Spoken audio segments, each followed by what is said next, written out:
Pada abad ke-13 sebelum Masehi, HMWZ, putra Ramses II, memerintahkan untuk menggali terowongan melalui salah satu gunung, dengan kamar-kamar yang didesain masing-masingnya memiliki sarkofagus granit besar, dengan berat masing-masing mencapai 70 ton, yang memegang sisa-sisa mumi dari banteng.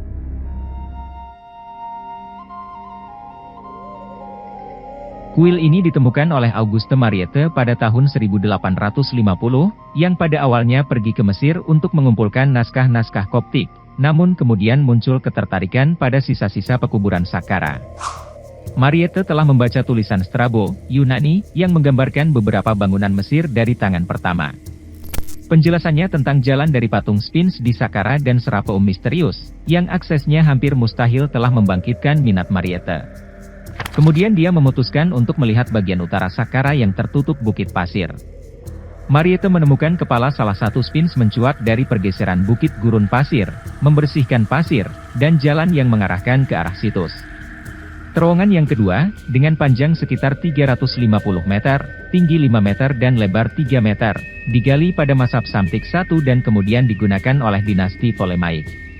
Sisa-sisa jalan raya terlihat yang mengarah ke situs upacara, diapit oleh 600 Sphinx, kemungkinan besar dibangun di bawah Nectanebo I dari dinasti ke-30.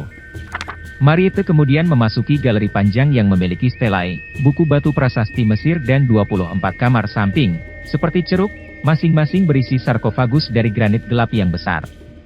Diketahui ke-24 sarkofagus ini adalah makam mumi banteng api suci dari dinasti ke-26, 664-525 sebelum Masehi, sampai dengan periode Ptolemaic.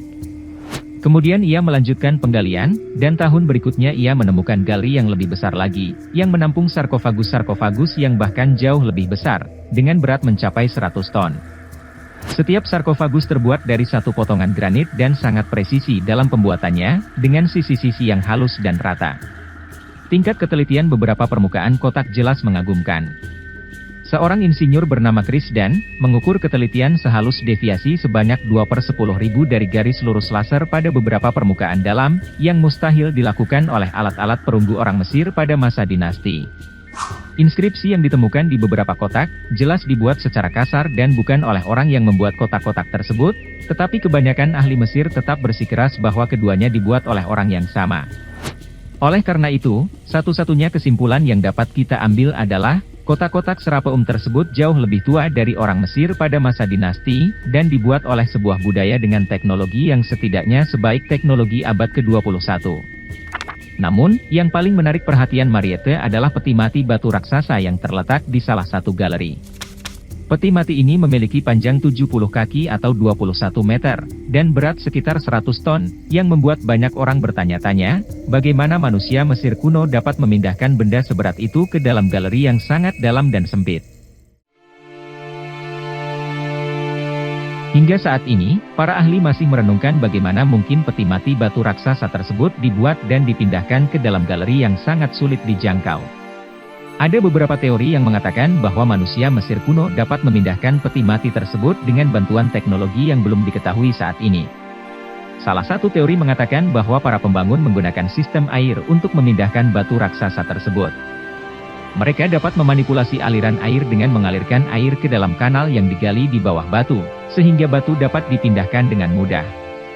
Namun, teori ini belum bisa dibuktikan secara ilmiah.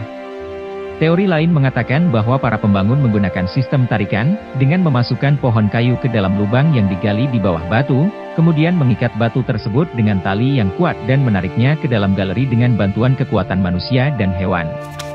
Namun, fakta bahwa mereka ditemukan kosong tanpa ada isinya membuat fungsi sebenarnya menjadi misteri.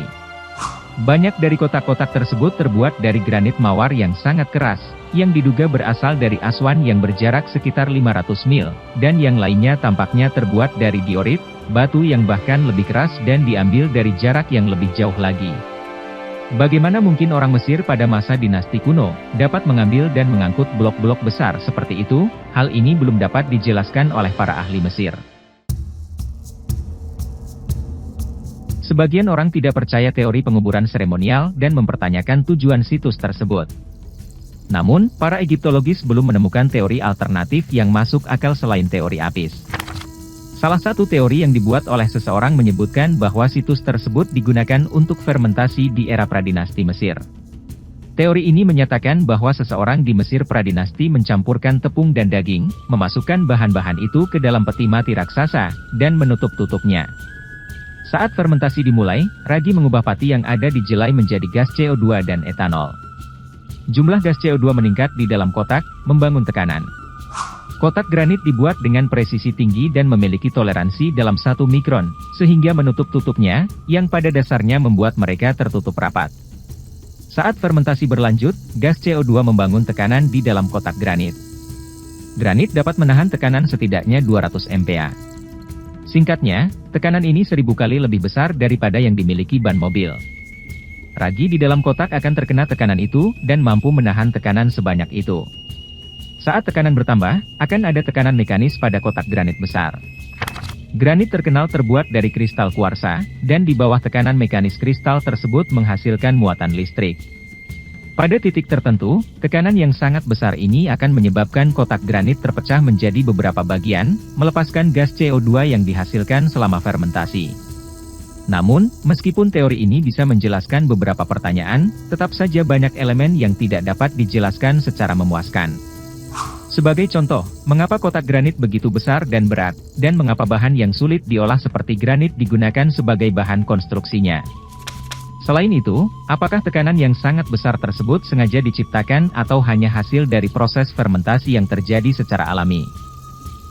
Banyak orang yang tertarik untuk mempelajari lebih lanjut tentang situs ini, dan mencoba mengungkap misteri di balik pembuatan dan pemindahan peti mati tersebut.